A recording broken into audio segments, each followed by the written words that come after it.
ஒரு நாள் பயங்கரமா மழை பெய்யும் நேரத்துல ஒரு ஆட்டோக்காரர் ஒரு கர்ப்பிணி பெண்ணை ஹாஸ்பிட்டலுக்கு கூட்டிட்டு போயிட்டு இருக்காரு.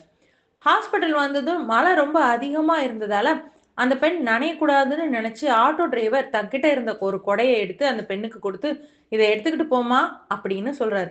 அதுக்கு அந்த பெண் இதை நான் எப்படி உங்களுக்கு திருப்பி தர்றது அப்படின்னு கேக்குறப்போ அவர் சிரிச்சுக்கிட்டே சொன்னாராம், தேவைப்படுற யாருக்காச்சும் கொடுத்துருமா அப்படிங்கனாராம். அதுவே போதும்னு. அப்ப அந்த ஆட்டோக்காரர் சொன்னத கேட்ட அந்த பெண் சரின்னு சொல்லி அந்த கொடைய எடுத்துக்கிட்டு மீண்டும் ஹாஸ்பிட்டலுக்குள்ள நுழையும்போது, வாசல்ல மழைக்கு பயந்து நிக்கிற ஒரு வயதானவர பார்க்குறாங்க. உடனே அவங்க அந்த கொடைய அவர்கிட்ட குடுத்து, "நீங்க இத எடுத்துக்கிட்டு போங்க" அப்படின்னு சொல்றாங்க. அவரும் அதே கேள்விய கேட்டப்போ, அந்த பொண்ணு ஆட்டோ டிரைவர் சொன்ன வார்த்தையே சிரிச்சுக்கிட்டே சொல்லிட்டு உள்ள போறாங்க.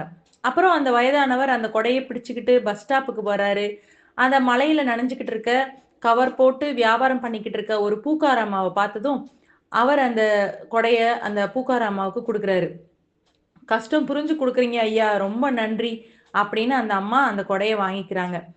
மாலை நேரம் இன்னும் இருட்ட ஆரம்பிக்குது. ஈவினிங் டயத்துல வேலை முடிச்சுட்டு வீட்டுக்கு போற வழியில ஒரு சின்ன ஸ்கூல் பொண்ணு மழையில நனைஞ்சு ஓடி வரத பார்த்த அந்த பூக்காரம்மா, அந்த பொண்ண நிறுத்தி, "நனையாதம்மா, இந்தா கொடை" அப்படின்னு சொல்லி குடுக்குறாங்க.